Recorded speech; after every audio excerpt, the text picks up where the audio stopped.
Today we are continuing our identity and power unit week, talking about intersectionality and identity politics.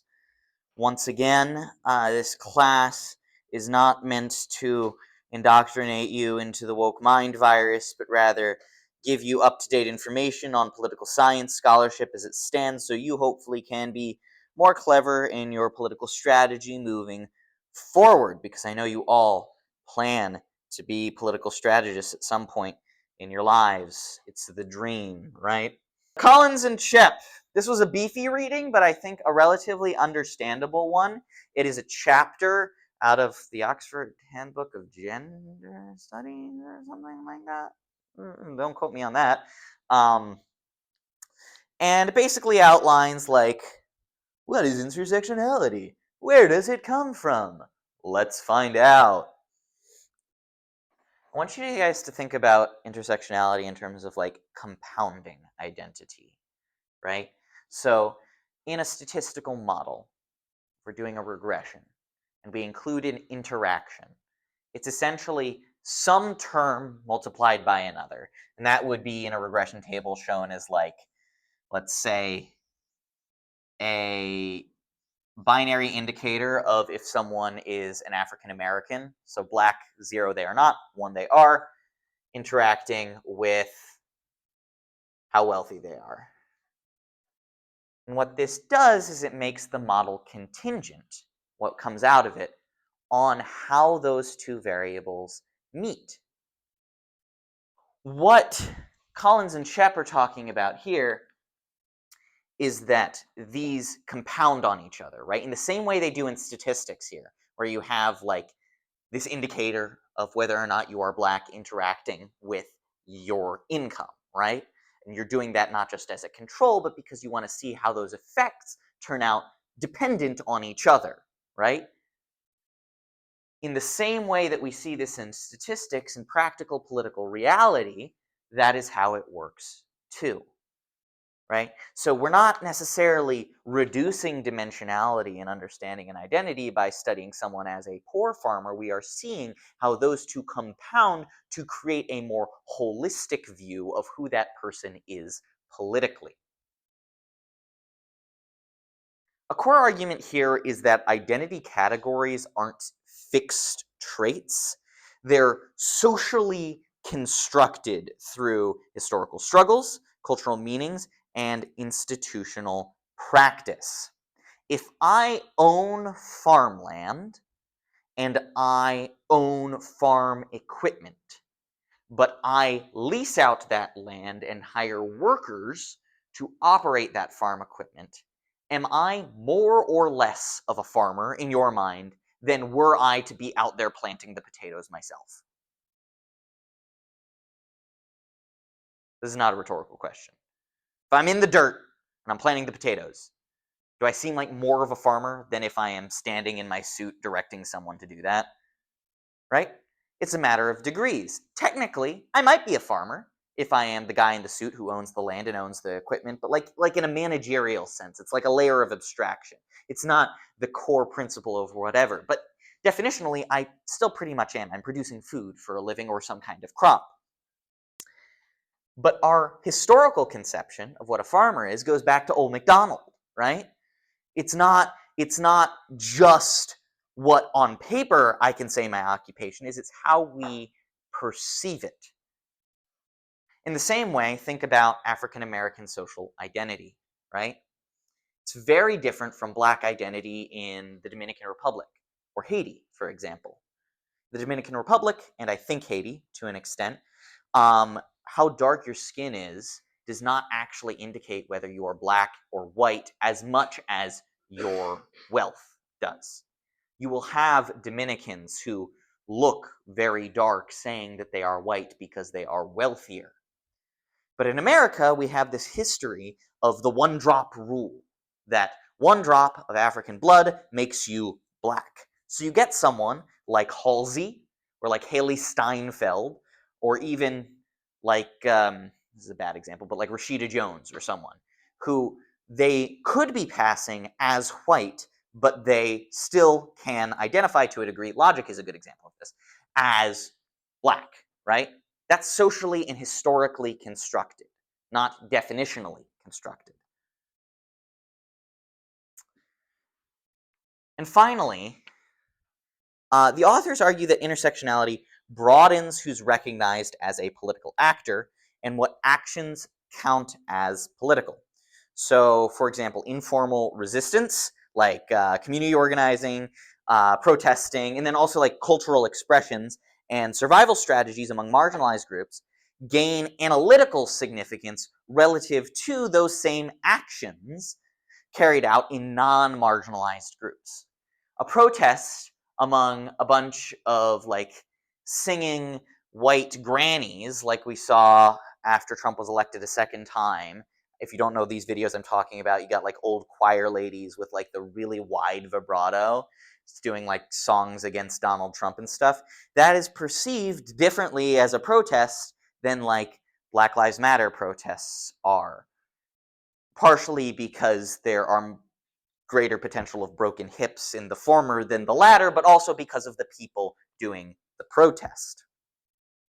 By expanding the boundaries of political study beyond just like, oh, we're going to put a control in here for whether or not someone is black, intersectionality highlights voices and practices historically ignored and reveals how power is embedded in everyday life, not just in formal institutions. So, this article is giving you like a little bit of a peek under the hood of the scholarship. It's written at a time when we're starting to recognize that identity is an important factor in politics beyond just like normal controls you put in a model. They are arguing we need to take it a step further and not just actively model those things, but actively model the compounding identity that everybody has as well to get a more holistic and realistic view of what happens in politics. It's not a matter of objectivity versus subjectivity, but a matter of our study reflecting what's actually happening. Does this make sense? It was a little headier than I wanted it to be, but I promise this lecture is not very long, so we can get through it together. So, this lecture is going to like kind of cover a cursory examination of the multiple dimensions of identity, such as race, gender, sexuality, class, immigration status, and disability, and study how those shape political attitudes, participation, and representation. Intersectionality, to review, directs attention to how overlapping systems of power create distinct political experiences rather than treating social groups as uniform. Remember back when I was talking about Congress and stuff, and I was saying that like you are not a unique flower and people don't care about you, they care about you in aggregate. This is the flip side of that story. It's the bottom up. You all have suddenly just become unique flowers and your experiences are valuable, at least to the scholarship. Now, don't get a big head about this. Your elected representatives still don't give a shit about you as a person. But they're coming to realize that you as a person is more important and more leverageable than just seeing you as a member of a broad demographic. We're going to connect theoretical foundations of identity politics to political action, coalition building, and conflict. By the end of today, I want you guys to understand how identity operates both as an individual self-concept and a structural location with political consequences. A structural thing, a scaffold from which we perceive political reality. So let's talk about the origins of intersectionality. Starts from Kimberly Crenshaw, Fox News's favorite boogeyman, one of them. She reveals in her scholarship how anti-discrimination laws still failed to protect Black women because they were treating race and gender as separate things rather than things that interact and can cause new outcomes for these groups. Now, this is steeped in an earlier literature. Earlier feminist and civil rights frameworks assume group experiences as important but homogeneous. The entire last lecture has basically treated the Black experience as universal, and that's what a lot of the literature is steeped in.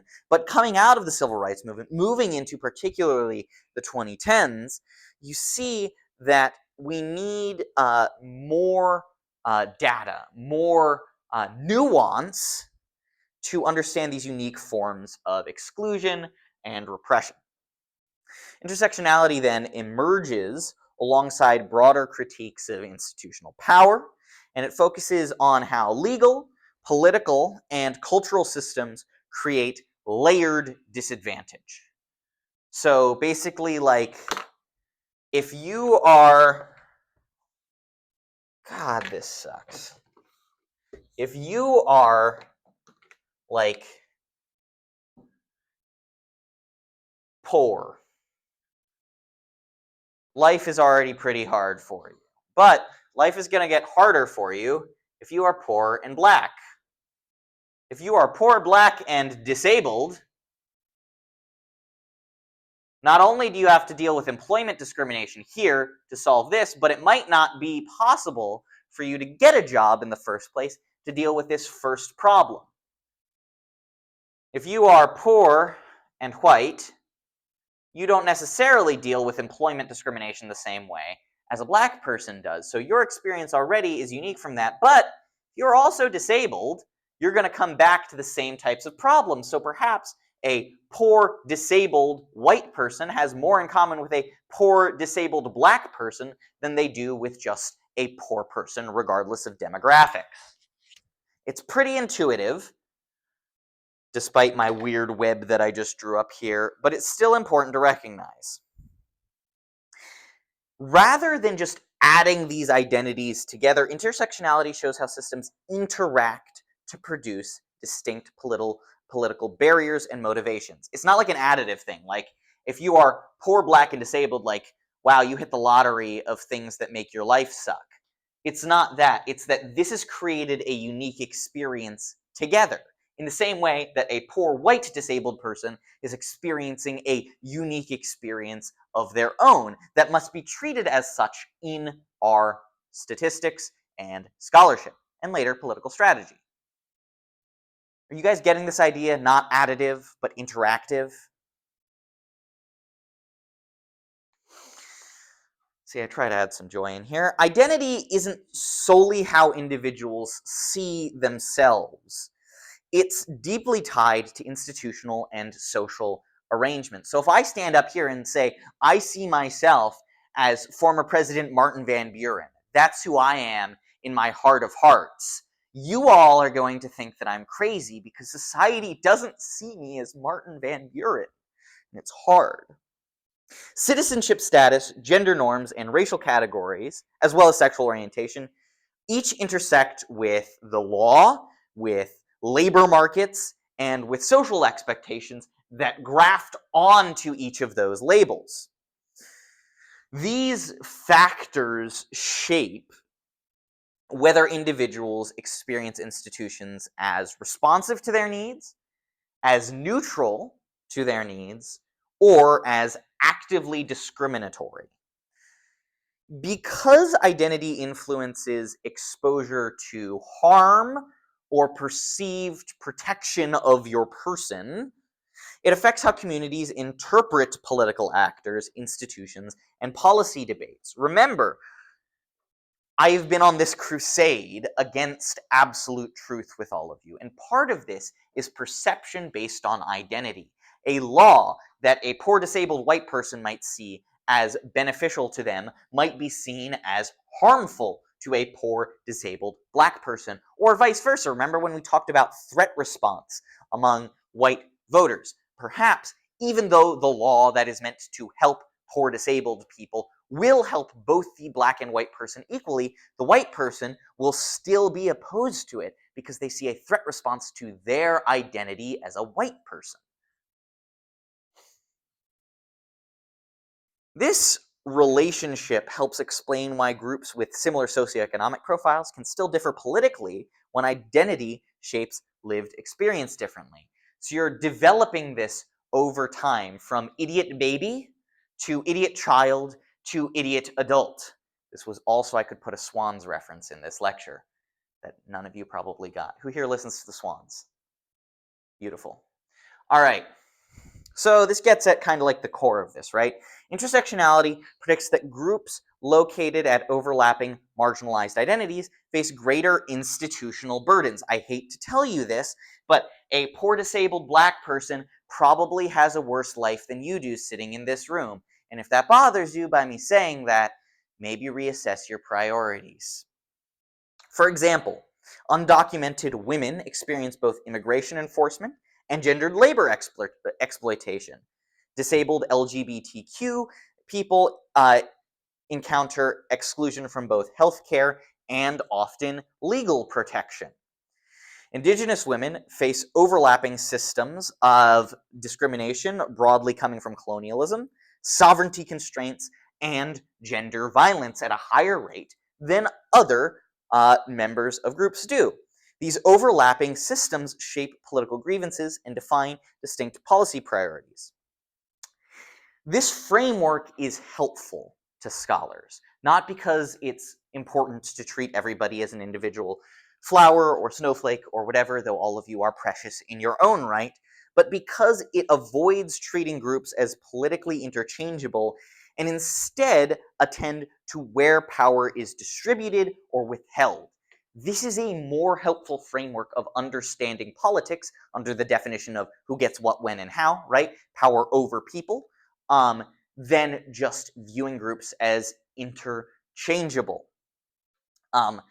There's a great series of street photography that comes out of Albany, New York. Albany, New York is a fascinating city to me as someone who's interested in urban planning. Has anyone ever been to Albany, New York here? Someone in the back, are you from New York State? Okay. So I don't mean to offend you. Albany, New York is not a very nice place as a whole. It's one of the most interesting places with just like the visual stratification that you feel, because the governor, Nelson Rockefeller, built this massive plaza in the 60s for the Capitol building. It's like this weird mid-century modern kind of beautiful thing with these big high-rise office buildings, and you go a block down and there's this large freeway over a poor neighborhood where it's just like you're in a demilitarized zone suddenly.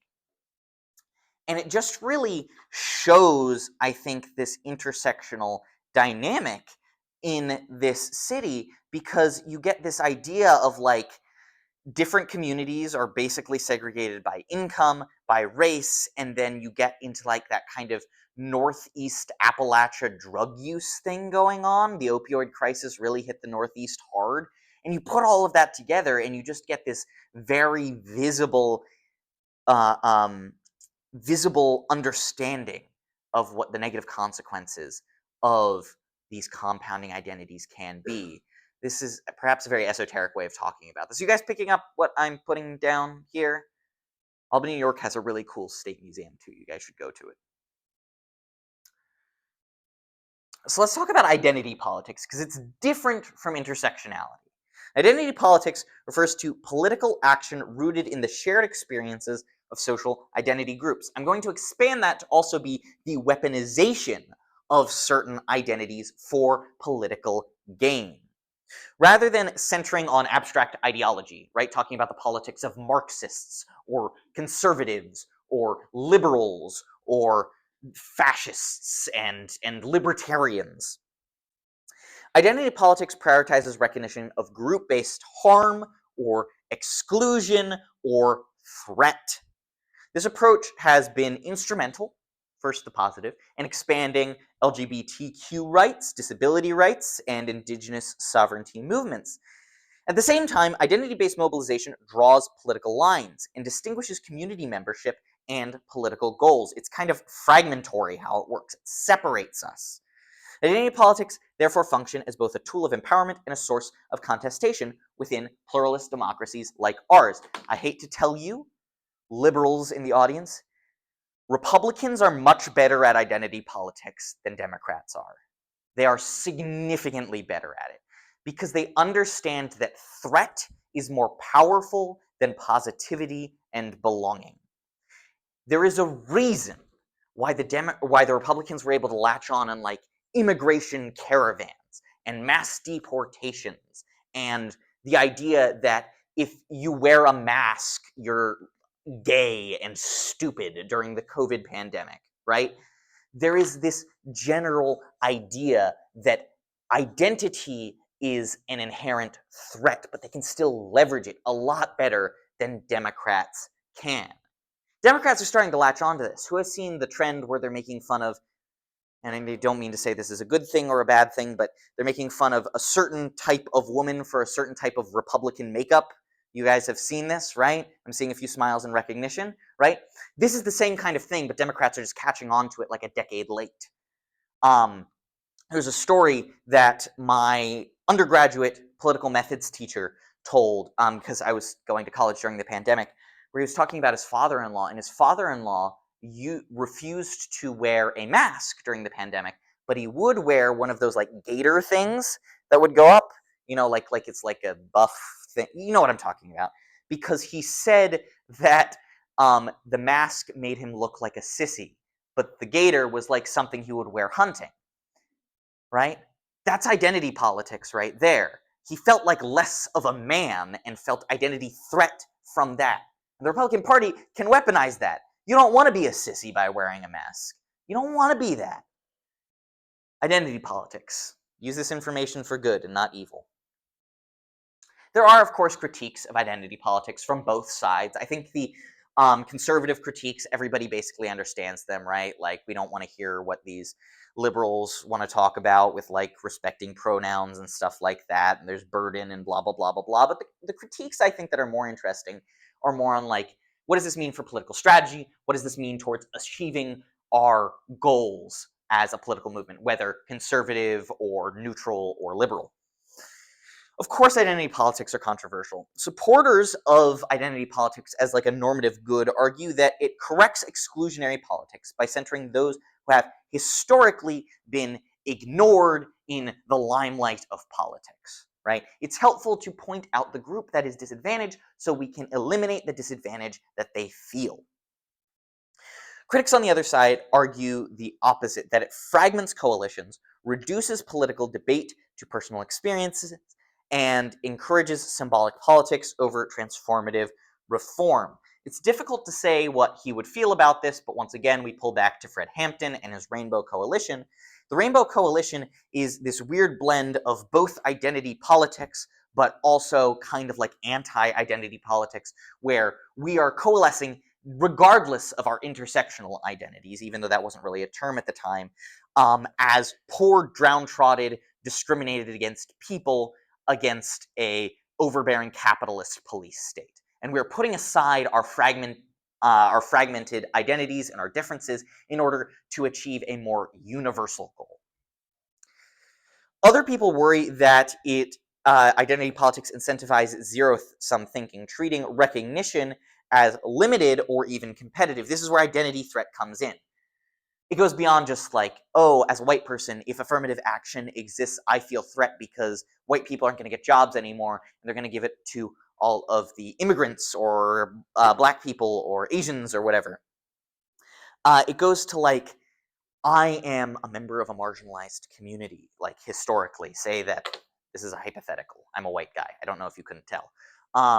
But say you're a member of a historically marginalized community. You might feel that when other groups start getting gains, that your limited gains that your community might have gotten are threatened, right? There is only so much of the pie to go around. This is a faulty assumption, but it is a legitimate fear and threat that people feel. This tension reflects a deeper debate about the role of difference in democratic politics, whether it's something to overcome or whether it is something to essentially acknowledge. What does this mean for political participation? Well, institutional frameworks help explain variation in participation among groups that can't be predicted by socioeconomic status alone. I kind of debate that claim, but my scholarship hasn't been published to the same degree as everybody else's. My own personal biases are here. My research basically is predicated around the claim that everything is socioeconomic status, everything is class, and that anything else is a shroud of, whatever. But there are some things that socioeconomic status alone cannot predict in political participation and outcomes. Individuals may engage when political issues arise with identity-based experience or when institutions signal openness to their involvement. Groups want to be listened to. If Congress was like, hey, we have not been respecting Native American treaties since ever, we want to hear from coalition of the broad nations of the world, as in the native nations of the world, we will listen to you. Guaranteed there would be a group of people who came to Congress and spoke to them. Conversely, individuals may disengage when identity barriers produce mistrust or exclusion. Identity-based organizations such as cultural groups, advocacy networks, or movement spaces create pathways for participation, particularly when mainstream institutions are inaccessible or unresponsive. I think that the women's suffrage movement is pretty interesting to talk about with this, and now I'm not an expert in this history, but there were large issues within the women's suffrage movement in America in which white suffragettes were concerned from a strategic standpoint, and also just because some of them might have been racist, that including black women in the movement would lessen their chances of passing suffrage for white women, and took a more incremental approach. What this ended up doing, of course, was basically forcing them to strategically decrease mobilization, which of course black women weren't having. And because they had such mass mobilization across ethnic groups, we got universal suffrage rather than an incremental thing where we had one amendment to the Constitution that was like, white women can vote now, and then another one like 20 years later that said black women can vote now, and just was like, hey, we treated all women like second-class citizens, and now, even though you won't be able to open a bank account for like 50 years, you at least can vote now. What does this mean for representation? Intersectional frameworks help explain variation in, there we go. Representation isn't just a matter of how many people are in how many seats. That's descriptive representation. We've talked about that. It shapes perceived legitimacy and democratic connection. While descriptive representation helps some voters feel seen, it can also be contested when identity becomes a qualification rather than a credential. Basically, if a group is majority or a constituency is majority black, the expectation might be that they need to have a black representative, but that doesn't matter if the black representative is not advancing black issues, right? What matters is substantively what they are doing. Representation can also have policy implications, of course. Leaders with marginalized identities may introduce issues previously excluded from political debate. If you are not on the stage, there's not an advocate there to speak toward your problems. Representation, though, isn't uniform. Different identities face different institutional barriers, and representation doesn't guarantee policy alignment. Who knows who LaFonda Butler is? She's a member of Congress. She's, I guess, a big deal because she is the first black gay woman in Congress, and she was elected in the 2020s. And like, you might think, well, like, whoa, what does that matter? Like, there have been black people, there have been women before, there have been gay people, but there might be something unique about her experience as a black gay woman that she can speak to that other people cannot. And if you need proof of that in a more digestible form, You should watch the film The Watermelon Woman. It's a very excellent documentary. It's not about her. It's about a film from the 30s. So, let's talk about contemporary politics, and I promise the pictures here will make sense. I'm not saying intersectionality is Antifa. It's going to be an illustrative point after I go through the bullets here. Intersectionality is now a framework actively shaping contemporary politics. Whether you want it or not, it exists, and political strategists across the spectrum are using it, even if they hate it. This is being employed from reproductive rights to movements in immigration reform, to environmental justice, to disability rights, to figuring out ways that we can access threat in groups, identity threat in groups, and leveraging that. Being a felon is an identity. Being an immigrant is an identity. What is the ICE raid breakdown other than an exploitation of the intersectional fear, identity threat that we get with a mixture of criminals and immigrants? Digital media elevate marginalized voices and create new spaces for group identity formation. Yet, these same platforms amplify backlash, misinterpretation, and ideological conflict for the myriad of reasons we talked about last week. Intersectional coalitions must balance shared purpose with internal diversity, navigating overlapping but non-identical politics. Which brings us to Antifa. Antifa is not an organization. It is a belief, an ideology that is kind of on the waning side of popularity, but Donald Trump is not a big opponent to it. He's very afraid of it. Basically, Antifa is just the belief that fascism is bad and we should stop fascism. Now, there are local chapters of it that organize and try to promote anti-fascist action. They will appear at different protests, but not everybody in the movement is the same. You might have black bloc people, which is what you imagine with like the whole like you can't see my face thing and throwing milkshakes at Nazis and stuff like that. And then you might just have like a mother and her kids. The point is, Antifa is like the opposite of an intersectional kind of movement, right? It's the most broad coalition that you could imagine, right? Rather than having an organization that is based around these injustices, trying to help this group or whatever, they're mobilized around a two-word premise: stop fascism. It doesn't matter who you are, as long as you are opposed to fascism, you are welcome under that umbrella. That is kind of the opposite of intersectionality. And as we move away from the 2010s, and I would love to hear your ideas on this, I think we are moving more towards political movements that are like this. And America First is very much like this too, right? It used to be MAGA, and now everybody hates MAGA, so it's going to be America First or whatever, where it's like isolationism, whatever, but it comes down to the two words: America First. You have Antifa, anti-fascist.